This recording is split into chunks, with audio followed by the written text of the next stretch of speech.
Jipange mapema, mambo unayotakiwa kujua kabla ya usaili. JWTZ. Kama tayari umetuma maombi yako JWTZ na unasubiri kuitwa usaili, usisubiri tu ukiwa umelala. Kuna mambo muhimu unayopaswa kujiandaa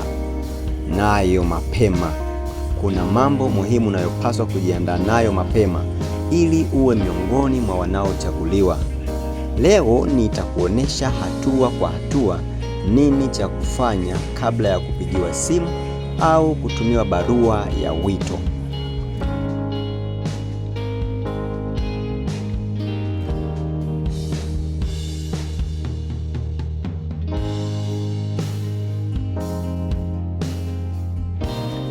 Jambo la kwanza ni anza mazoezi ya mwili mapema.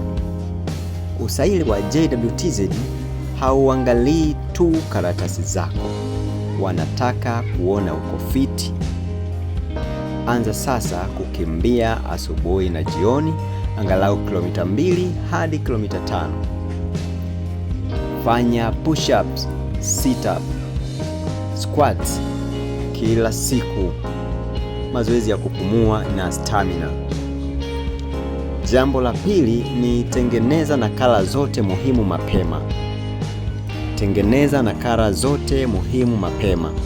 Panga vyeti vyako, cheti cha kuzaliwa, vyeti vya shule, kidato cha 4 au cha 6 au cheti chochote cha taaluma. Jambo la tatu, jiandae kisaikolojia na kiakili. JWTZ wanapima ujasiri, msimamo na uwezo wa kufikiri. Soma taarifa kuhusu JWTZ, historia na majukumu yao. Jiulize maswali ya kawaida kama vile, kwa nini unataka kujiunga na JWTZ? Zungumza na watu waliowahi kuitwa usaili ili wakushirikishe uzoefu.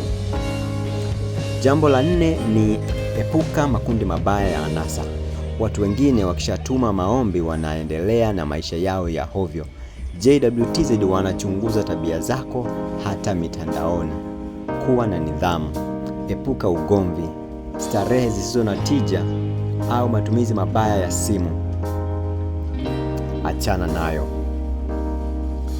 Jambo la 5, weka mawasiliano yako sawa. Hakikisha simu yako inawashwa mara kwa mara. Angalia tangazo lolote kwenye tovuti ya JWTZ, magazeti au mitandao rasmi. Weka mtu wa karibu akusaidie kufuatilia. Mwisho, jeshi linahitaji watu waliokomaa kimwili na kiakili. Ukianza kujiandaa mapema, unaongeza nafasi yako ya kupita usaili kwa mafanikio.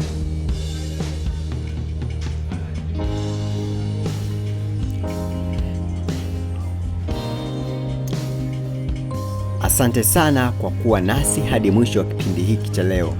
Kumbuka kulike, kushare na kusubscribe kwa video nyingine zenye mafunzo na maelezo mazuri kwa ajili ya JWTZ.